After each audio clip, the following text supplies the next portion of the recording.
Xi Jinping का कोई opposition नहीं है जो उसको डराए धमकाए या उस पर दबाव डाले कि नहीं आप अमेरिका के आगे झुक जाओ या जैसा अमेरिका बोल रहा है वैसा करो। अगर हम इसको बंद कराने का क्रेडिट ले लेते हैं तो भाई हमारा नाम हो जाएगा, भाई हमने न्यूक्लियर वार होने से रोक दिया, तो हमें इसके लिए नोबेल शांति पुरस्कार मिलना चाहिए, नोबेल पीस प्राइज़ मिलना चाहिए। ट्रंप ने 4 बार फ़ोन किया नरेंद्र मोदी को, अब मोदी ने उनका फ़ोन लिया ही नहीं, उठाया ही नहीं। कुछ कांग्रेस के नेता हैं जो पत्रकार का रूप धारण किए हुए हैं, वो राजनीतिक विशेषज्ञ बन के टीवी शोज़ पे आ रहे हैं और मोदी जी को सलाह दे रहे हैं कि मोदी जी को अमेरिका की बात सुननी चाहिए, उससे बात करनी चाहिए। चाइना पे जो टैरिफ लगाया था वो वापस ले लिया, रसिया पर उसने कोई टैरिफ लगाया नहीं, ऐसा कोई उसका ट्रेड है नहीं, ठीक है। अब चाइना से टैरिफ वापस क्यों लिया? उसको पता था चाइना में जो गवर्नमेंट है वो कोई डेमोक्रेसी तो नहीं, वहाँ तो एकदम तानाशाह की तरह है, ठीक है।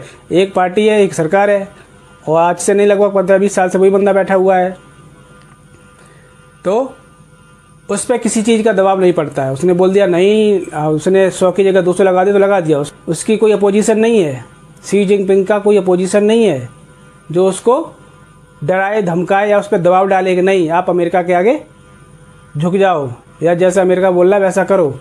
उसने नहीं किया। अब आते भारत पर टैरिफ हो इसलिए लगाया कि भारत किसी तरह से झुक जाए, भारत उसकी हाँ में हाँ मिलाए। नोबेल शांति पुरस्कार चाहिए, नोबेल पीस प्राइज़, उसके लिए उसे दिखाना पड़ेगा कि भाई तुमने दुनिया में शांति कायम की है, यानी जो युद्ध हो रहे थे उनको शांत करवाया। तो पहला तो भारत पाकिस्तान का युद्ध था, उसने सोचा हमने ये तो लंबा युद्ध, यहाँ दोनों न्यूक्लियर स्टेट हैं, इनमें युद्ध हो रहा, अगर हम इसको बंद कराने का क्रेडिट ले लेते हैं तो भाई हमारा नाम हो जाएगा, भाई हमने न्यूक्लियर वार होने से रोक दिया, तो हमें इसके लिए नोबेल शांति पुरस्कार मिलना चाहिए, नोबेल पीस प्राइज़ मिलना चाहिए। उस पर पानी फेर दिया, इंडिया ने मना कर दिया कि भाई हमसे किसी ने मध्यस्थता नहीं की, डायरेक्ट पाकिस्तान का फ़ोन आया था, तो उसका सपना वहाँ टूट गया।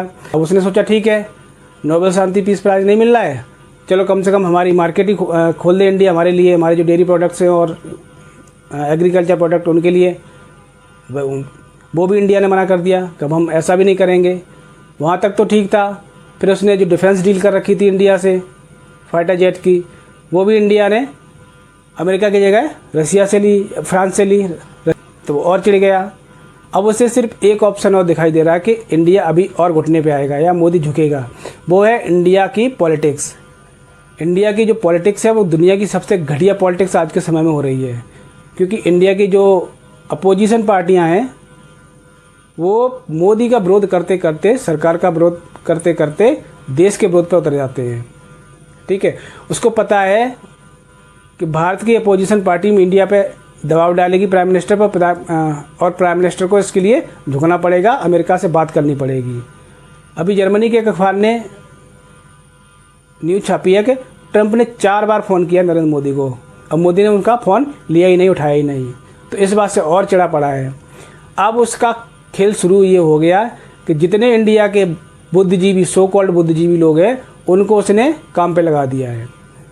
अब जितने भी बड़े बड़े टीवी शोज हो रहे हैं, डिबेट हो रहे हैं या कॉफ़ी पर चर्चा हो रही है बैठ के, वहाँ उनके वो पत्रकार के रूप में दल्ले जा रहे हैं और सीधा सीधा अटैक कर रहे हैं कि सरकार, भारत सरकार गलत कर रही है अमेरिका के साथ, भारत सरकार को उनसे बात करनी चाहिए, थोड़ा नरमी पेश करनी चाहिए। अब वो डायरेक्ट मोदी जी पे तो कुछ बोल नहीं सकते, जो ये लॉबी है चापलूसों की, सो कॉल्ड पत्रकारों की, बड़े बड़े बुद्धिजीवी पत्रकार हैं उनकी, या कहें कुछ कांग्रेस के नेता हैं जो पत्रकार का रूप धारण किए हुए हैं, वो राजनीतिक विशेषज्ञ बन के टीवी शोज़ पे आ रहे हैं और मोदी जी को सलाह दे रहे हैं कि मोदी जी को अमेरिका की बात सुननी चाहिए, उससे बात करनी चाहिए।